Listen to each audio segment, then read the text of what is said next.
Doc Slab Audio on music production and audio engineering.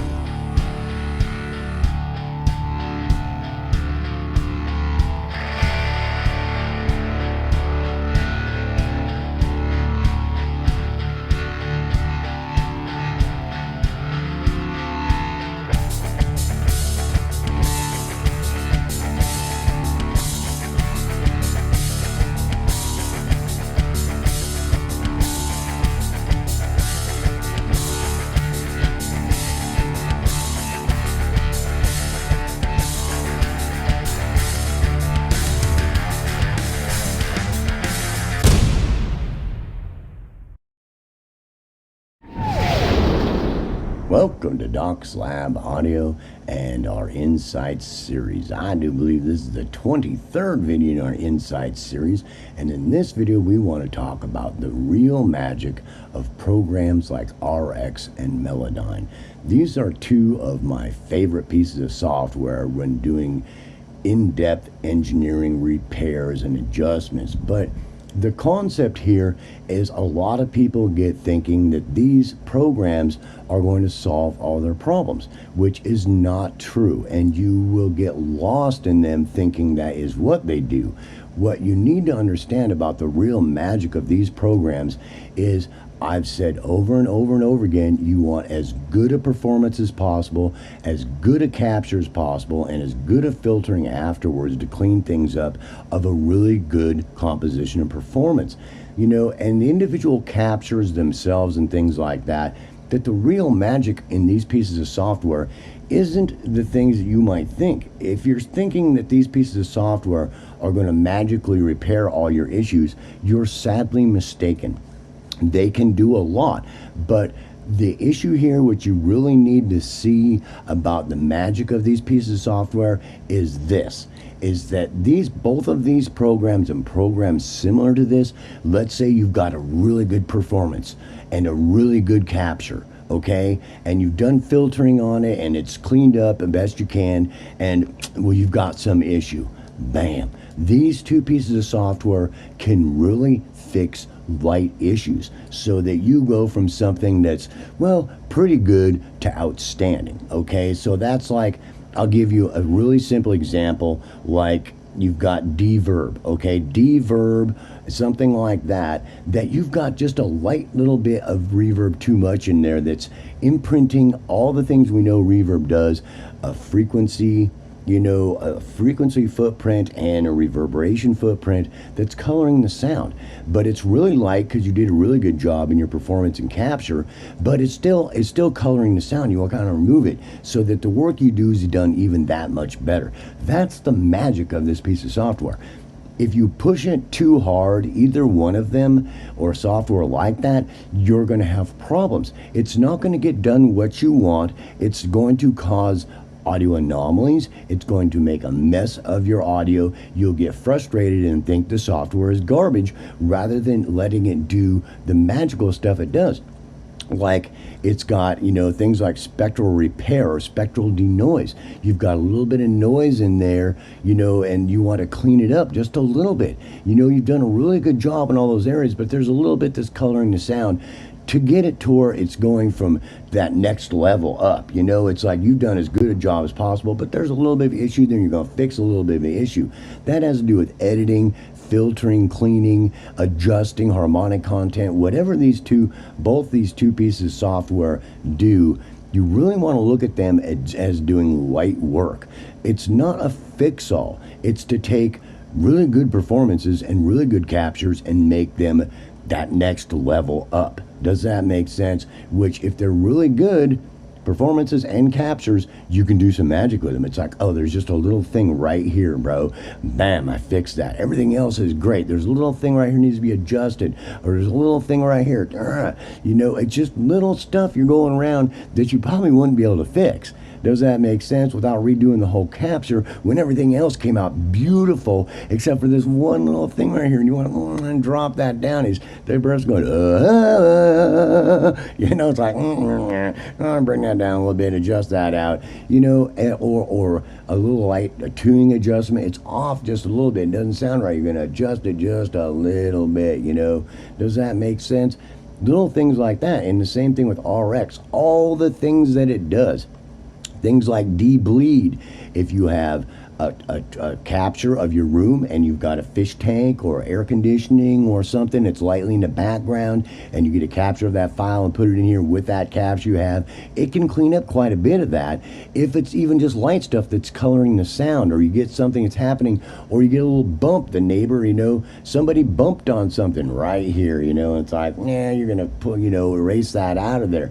It's little stuff that it's magical, the stuff you can do if you see it for the magic it is, rather than it's going to take a sad performance and a sad capture and make it magical, which it will not, okay? What it does is it takes a good material and good captures and it kicks them up to that next level, so that you have next level material to work with that is just, you can fix. Oh, right here, bro, what the heck is that right there? Normally I'd have problems fixing that. Not in RX. I can go find, what is that right there, bro, and I can just erase it out or dull it down to where you don't even hear it. And that's the magic of it, right? It's little stuff that you catch. You really need to focus on really good performances and really good captures and filtering them out best you can.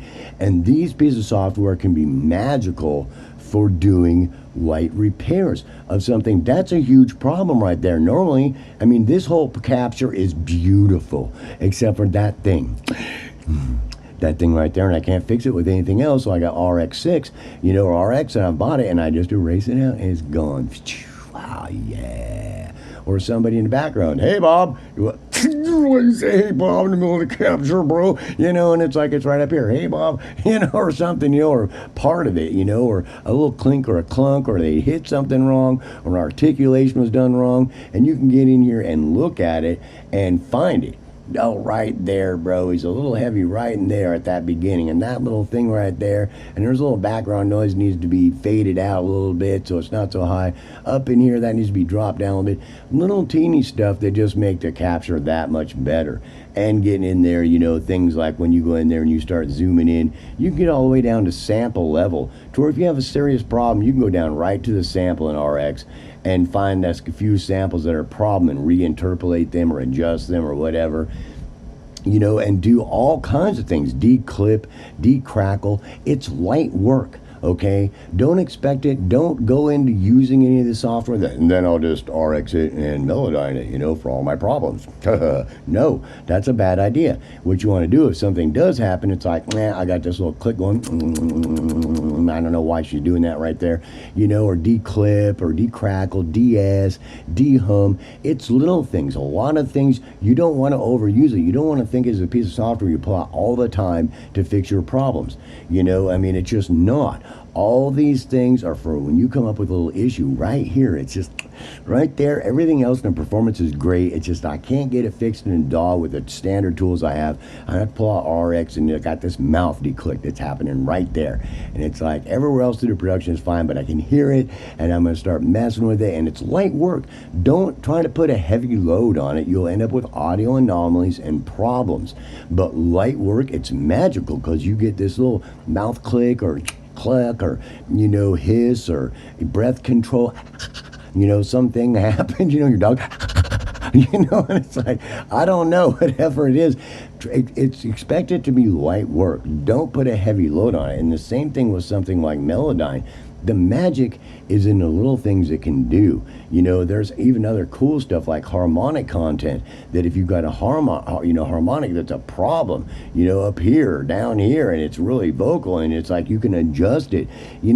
Don't expect it to rework the whole dang thing. We talked about, and I do believe the last video with frequency and volume modulations, how complicated everything is. And if you expect it to fix all these problems, it probably not, and you're just going to make a mess out of your audio. But when you really focus on a good performance and a really good capture and really critiquing it well, so those things come out really well, if every now and then you run, I got a little volume modulation problem, frequency modulation problem, a little click here, a little hiss there, a little bump here, a little something there, a little, crackle here, a little yes there, da-da-da-da, just a little thing every now and then, these two pieces of software can be magical to help you save beautiful performances and beautiful captures and save them and take things to the next level, clean them up a little bit. Sometimes you can clean things up a little bit. They're just having a little bit of an issue, and you don't really want to push it too hard. You just want it to kind of, it's like you got these levels. There's a quarter, there's half, there's 3/4, and there's top notch, and it's down there around 3/4 because there's a little bit of noise in the background, or it's getting a little bit of crackle, or it's getting a little bit of plosive, or something's going on that's keeping it from being top notch. And that area there is where this software performs magic, because then you can go in there and address these little things that are just causing problems to an otherwise great performance and a great capture. And really looking at it that way, and you will really understand the magic that you have in your hands with those two tools and tools like them, that you're not expect them to do all that other stuff. That's in the performance and in the capture. This is to kick it up that next level and save you if you got some kind of problem like this going on. It's like, I'm gonna go in there and fix that because I don't want this. Whole performance is just beautiful, bro. And it's just like silk, and I got this little what the hell was that? And it's like you're gonna go in there and fix it. That can be in the spectral domain, in the time domain, and there's all kinds of tools that can really help you. Don't overuse it, don't rely on it so much, and just use it to kick it up to the next level and to save yourself when there's really serious audio problems, to see if it can possibly eradicate those problems, which it possibly can. And the same thing with Melodyne. Melodyne is the same way. They're both magical pieces of software that can just take great performances and great captures and kick them up to that next level, to top notch, when they not really getting there, bro. And that way your production doesn't come out sounding top notch because of little things happening and all kinds of files you might be having. Does that make sense? Or a little issue, if people will hear that, and it takes your whole production down a notch instead of being top level because of some little thing that you can fix that just took your whole production to the next level. Does that make sense? And had you avoid ruining a great capture or a great performance because of some little thing that you can fix. So you really need to see it that way to understand the magic of those two pieces of software and software like that. So peace out, love. I certainly hope you enjoyed this next video on our new series about insights, and I will see you in the next video.